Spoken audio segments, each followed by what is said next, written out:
What's going on? It's Chris Boy Marino. Welcome to another video. So for today's video, ang pag-usapan natin is paano nga ba magbayad ng inyong pinapa-COP sa Marina using 7-Eleven. And we're starting right now.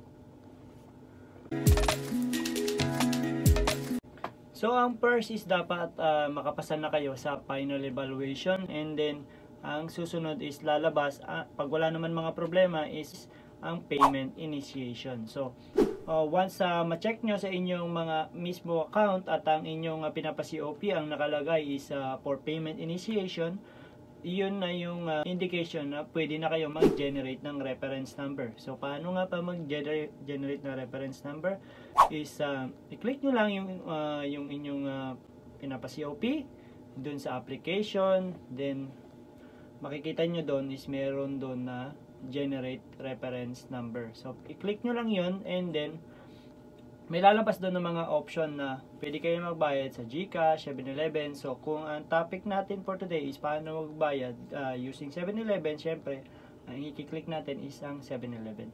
So i-click nyo yung 7-Eleven, tapos pag nakuha nyo na yung 15 numbers, 15 letters and numbers combination, magpunta na kayo sa 7-Eleven doon sa machine nila, and then i-input nyo yung number.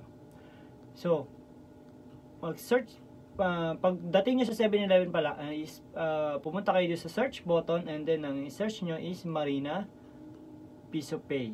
So may Marina kasi doon, may Marina doon at may Marina Piso Pay.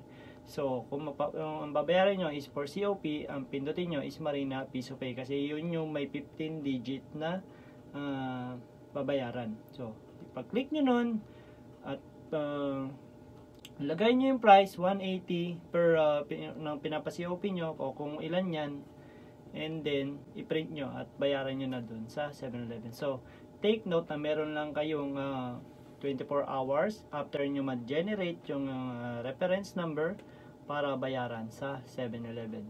So ganun lang magbayad gamit ang 7-Eleven. So doon pala sa 7-Eleven, huwag nyo pipindutin yung Marina kasi iba siya. So meron lang siyang 8 digits, so hindi nyo siya mapipindot o hindi nyo mababayaran yung inyong pinapa-COP. So yun lang yung take note ko. At meron ding mga katanungan sa ating channel na ang tagal na wala pa rin kayong payment initiation. So ang sagot dyan is kailangan ninyo munang makapasa hanggang final evaluation bago kayo pagbayarin ni Marina. So kaya iniiwasan nila yung magbabayad muna kayo tapos marami palang mga mali sa inyong mga in-upload, tapos i-reject nila. Kaya iniiwasan nila mag-payment muna kayo. Kailangan tama muna lahat ang inyong in-upload bago kayo mag-payment para wala nang problema. So yun ang sagot doon. So ang tanong, after mo magbayad ng inyong pinapa-COP is magiging for signatory validation ka na. So ang tanong is, gaano nga ba katagal ang inyong antayin para ma-release na ang inyong pinapa-COP? So ito ay tatagal from 1 day up to 3 days. So bago siya ma-release. Ang release naman yan is online. So pag na-release na siya online, makita nyo doon sa application, click yung application, makita mo release na, doon naman kayo pupunta sa certificate, and then doon nyo makikita yung inyong pina-COP na release na. So ida-download mo na lang siya at inyo ipiprint. So gaano katagal? 1 to 3 days ang inyong aantayin.